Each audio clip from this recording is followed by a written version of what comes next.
Hello everyone, welcome to Sanmarga classes. 19ನೇ ಪ್ರಶ್ನೆ, ಭಾರತದ ಮತ ಪ್ರವರ್ತಕರು ಎಂಬಂತಹ ಚಾಪ್ಟರ್ ಇಂದ ಈ ಕೆಳಗಿನ ಪ್ರಶ್ನೆಗಳಿಗೆ ತಲಾ 6 ವಾಕ್ಯಗಳಲ್ಲಿ ಉತ್ತರಿಸಿ ಅಂತ ಕೇಳಿದ್ದಾರೆ. ಶಂಕರಾಚಾರ್ಯರು ಪ್ರತಿಪಾದಿಸಿದ ತತ್ವಗಳು ಯಾವುವು ಅಂತ ಕೇಳಿದ್ದಾರೆ ಮಕ್ಕಳು. ಓಕೆ, ಶಂಕರಾಚಾರ್ಯರು ಉಪನಿಷತ್ತುಗಳು ಮತ್ತು ಬ್ರಹ್ಮಸೂತ್ರಗಳನ್ನ ಆಳವಾಗಿ ಅಧ್ಯಯನ ಮಾಡಿ ಅದ್ವೈತ ತತ್ವಶಾಸ್ತ್ರವನ್ನ ಪ್ರಚಾರ ಮಾಡ್ತಾರೆ. ಅವರು ಲೌಕಿಕ ಜೀವನಕ್ಕೆ ಆದ್ಯತೆ ನೀಡಲಿಲ್ಲ, ಬದಲಾಗಿ ಆಧ್ಯಾತ್ಮಿಕ ಜಗತ್ತಿಗೆ ಹೆಚ್ಚು ಒತ್ತು ನೀಡಿದರು. ಜಗತ್ತು ಒಂದು ಮಾಯೆ, ಒಂದು ಭ್ರಮೆ ಎಂದು ಶಂಕರಾಚಾರ್ಯರು ಕರೆದರು. ಬ್ರಹ್ಮವೇ ಪರಮ ಸತ್ಯ. ಸಮಾಜದಲ್ಲಿರುವ ಜನರು ತಮ್ಮ ಆಂತರಿಕ ಆತ್ಮವನ್ನ ಅರಿತುಕೊಳ್ಳದೆ ಬಾಹ್ಯ ಪ್ರಪಂಚದಲ್ಲಿ ದೇವರನ್ನು ಹುಡುಕುತ್ತಾರೆ.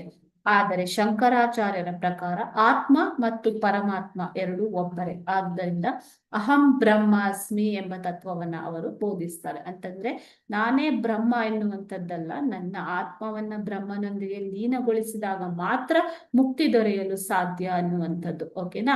ಸೊ ಅದರ ಅರ್ಥ ನಾನು ಬ್ರಹ್ಮ ಅಥವಾ ದೇವರು, ಅಂದರೆ ದೇವರು ನಮ್ಮೊಳಗಿದ್ದಾನೆ ಎನ್ನುವ ಅರ್ಥ ಮಕ್ಕಳು. ಓಕೆ, ನಾವು ಜ್ಞಾನದ ಹಾದಿಯಲ್ಲಿ ಸಾಗಬೇಕು ಮತ್ತು ಪ್ರಪಂಚದ ಸ್ವರೂಪವನ್ನ ಅರಿತುಕೊಳ್ಳಬೇಕು ಎಂದು ಶಂಕರಾಚಾರ್ಯರು ಪ್ರತಿಪಾದಿಸ್ತಾರೆ.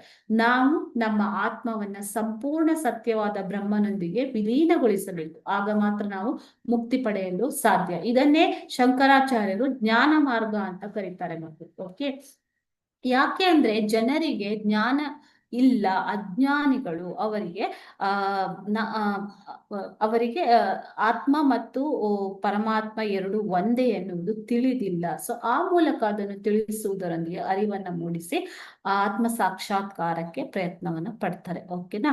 ಶಂಕರಾಚಾರ್ಯರ ಪ್ರಕಾರ ದೇವರಿಗೆ ಯಾವುದೇ ಗುಣಗಳಿಲ್ಲ, ಲಕ್ಷಣವಿಲ್ಲ, ಆಕಾರವಿಲ್ಲ ಮತ್ತು ದೇವರು ಅಂತಿಮ ಸತ್ಯ, ನಿರ್ಗುಣ, ನಿರಾಕಾರ, ನಿರ್ವಿಕಾರ ಅಂತ ಹೇಳ್ತೀವಿ ಅಲ್ವಾ.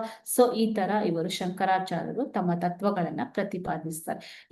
ಈ ಸಿದ್ಧಾಂತವನ್ನ ಅದ್ವೈತ ಸಿದ್ಧಾಂತ ಅಂತ ಅವರು ಕರೀತಾರೆ. ಓಕೆ, ಅದ್ವೈತ ಅಂತಂದ್ರೆ ಎರಡು ಒಂದೇ ಅಂತ ಅರ್ಥ, ಅದ್ವೈತ ಸಿದ್ಧಾಂತ.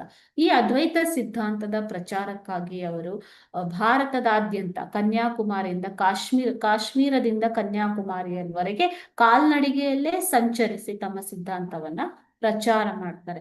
ಅದರ ಜೊತೆಗೆ ಭಾರತದ 4 ದಿಕ್ಕುಗಳಲ್ಲಿಯೂ, ಅಂದ್ರೆ ಪೂರ್ವ, ಪಶ್ಚಿಮ, ದಕ್ಷಿಣ ಮತ್ತು ಉತ್ತರ ದಿಕ್ಕಿನಲ್ಲಿ ಪೀಠಗಳನ್ನ ಸ್ಥಾಪಿಸಿ ತಮ್ಮ ಸಿದ್ಧಾಂತವನ್ನ ಪ್ರಚಾರ ಪಡಿಸ್ತಾರೆ. Okay, thank you.